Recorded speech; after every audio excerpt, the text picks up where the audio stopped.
Now I'm kicking off part 3 of my Resident Evil 7 commentary. Yeah, I just put the fuse in there so I can get to the attic and get out of there. But then you're confronted by Mia here, and I'll say it that the encounters with bosses are solid in this game. They're not bad. I wouldn't say solid, but they're good.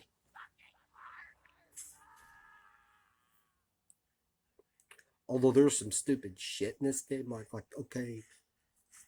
okay, like here's the part where his ankle gets cut off, and then he can just put medicine on it and it attaches itself magically. I don't know if this made it into the game.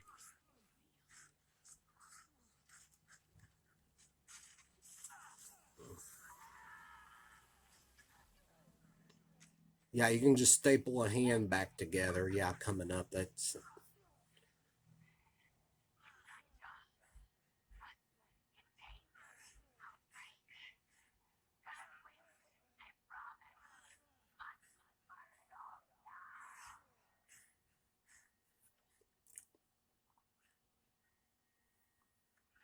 just look at wow. That's a lot of blood gushing out.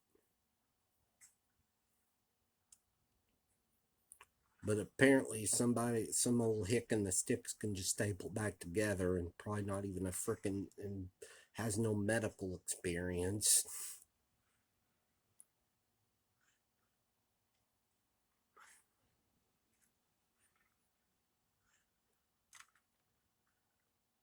Awesome. Yeah, good.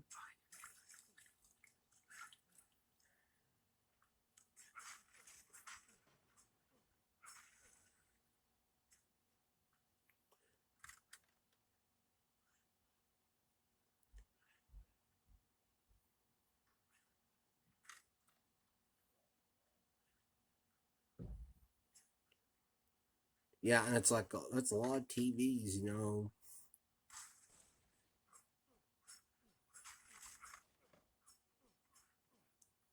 I mean, even people in the hicks in the sticks like me, everybody was started using uh, flat screen TVs as the standard, and apparently and apparently they have a lot of them.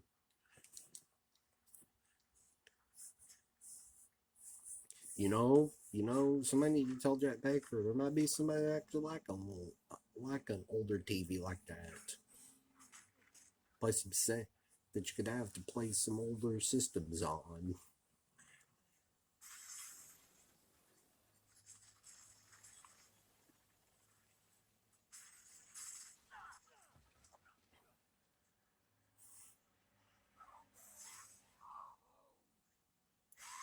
I'm sure he would go back home, but the game says no.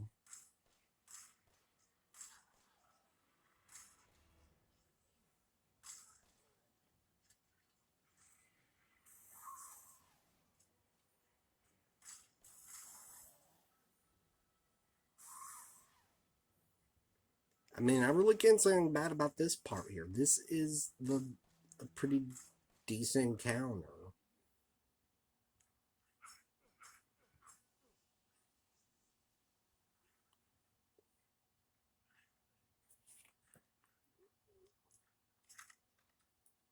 Yeah, and then I believe, yeah.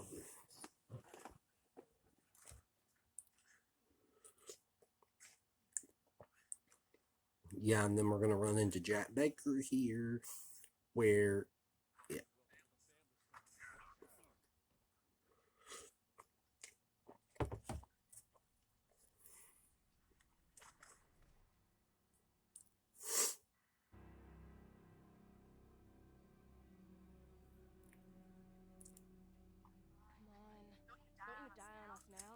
Okay, so how did Mia get to him?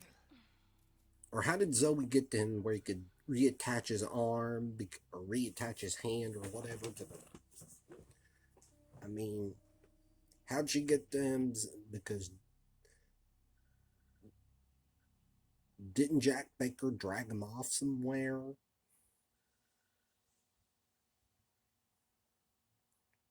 Didn't. I mean, wouldn't have you put this scene coming up in first and then showed that scene? Where am I? Or, What the hell? yeah, didn't Jack Baker just drag him off somewhere? My bad. Who are all you people? Where's Mia? Eat it. It's good. Yeah, and here's the Baker family.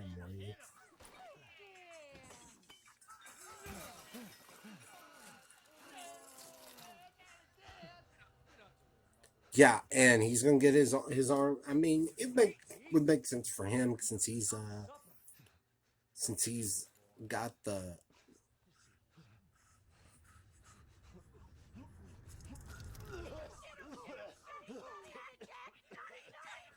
And they actually expect me to take these hillbillies seriously.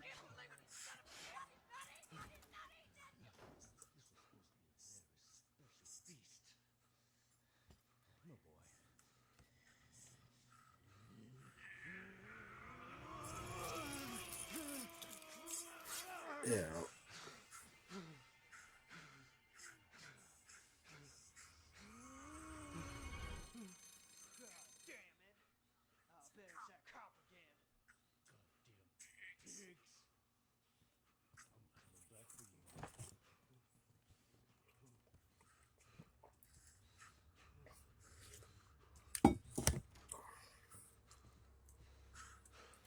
Yeah, so they're supposed to take them serious. I mean, this part, kind of makes Jack Baker makes him intimidating, but then when you have the confrontation with him coming up in the garage, it's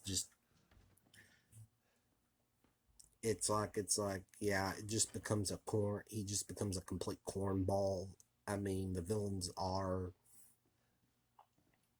I mean, that seems sort of okay, but then you just can't take them serious.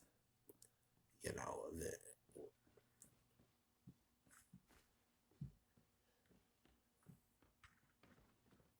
you, I mean, that's interesting and a cool tie. That's a nice little tie-in to Resident Evil, where you could still make this a spin-off because it mentions Clive O'Brien from Revelations 1. He wrote a book.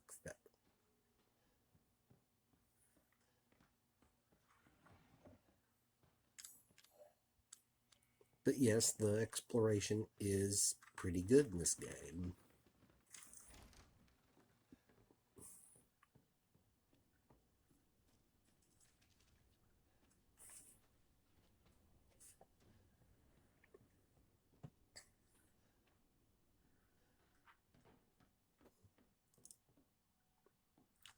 Yeah, I don't believe you have any of your healing items that you collected early on, so.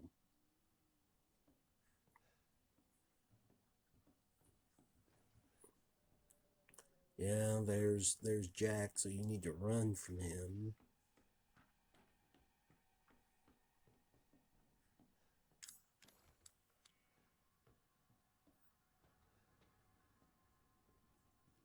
And you need to hide. I mean, they did good. This part they did good, where you had to hide from him because you don't have any way to defend yourself against Jack Baker at this point. But coming up here, Jack Baker, he just becomes just a cornball. I mean, villain. I mean, not that it was bad or anything. Not that it was terrible. It was so bad it was good.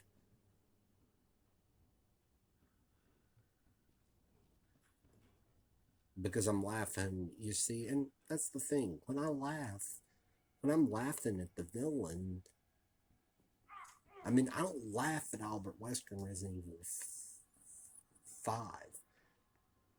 And when I laugh at like Osmond Sadler, it's because he's sincerely being funny. It's sincerely being funny. Oh, here he comes again. And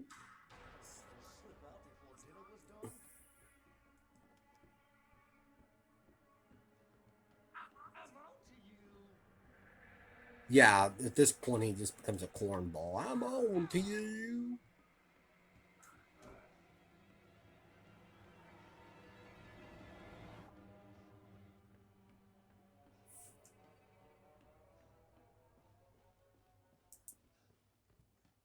I'm an old man, son. You can't take on an old man? I'm an old man. You can't take on an old man.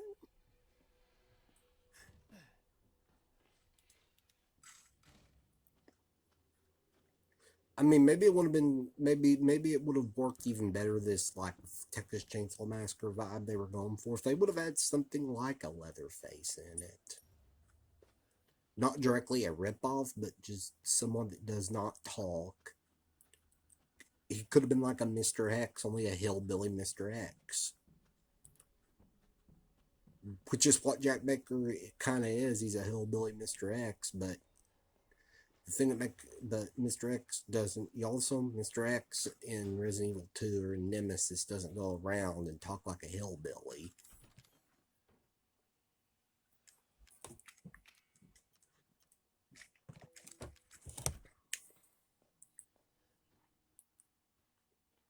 I mean, unless they're entertaining, like I said, just be quiet. I mean, they did a good job with like Ruvik and Evil Within because he didn't say much.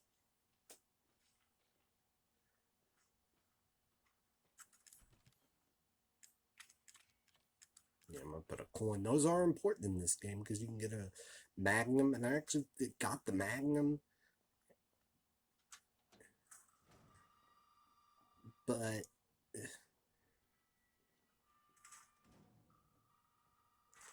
I never did get a chance to use it because I was so stocked up by the end of the game.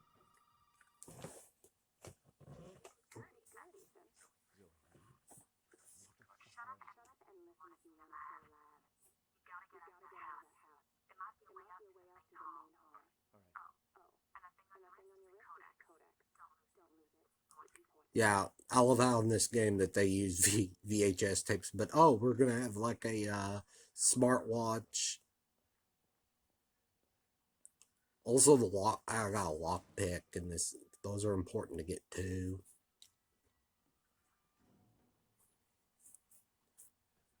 So there is stuff that is very much in the spirit of Resident Evil, but so is Evil Within in the spirit of Resident Evil, but it's not called Resident Evil.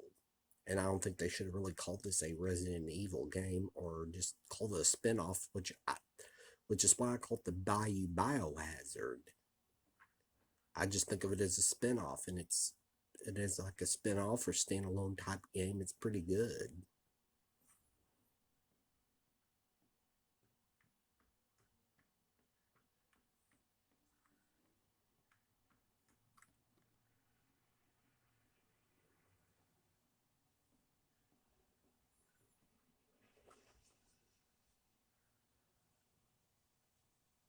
It's that crazy husband and wife from before.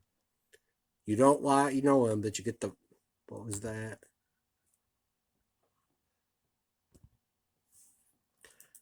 You don't know him, but you get the feeling he's an asshole. I did like, that's pretty good. That I give him. That was funny.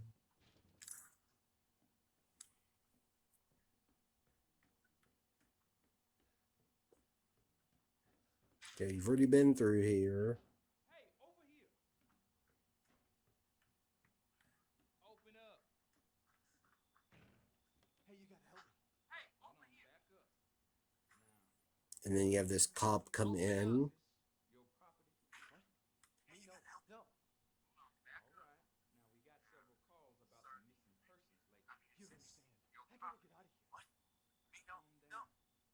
You're not listening to me. There are crazy people in this house trying to fucking kill me.